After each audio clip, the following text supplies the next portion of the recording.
Hi guys, welcome. Today we are going to be chalking our 5x7 box frame with the This Is Us transfer. I've gone ahead and fuzzed it on my fuzzing cloth.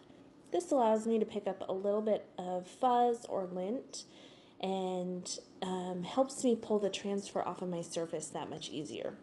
When I wash it, that'll come right off and it won't affect the transfer.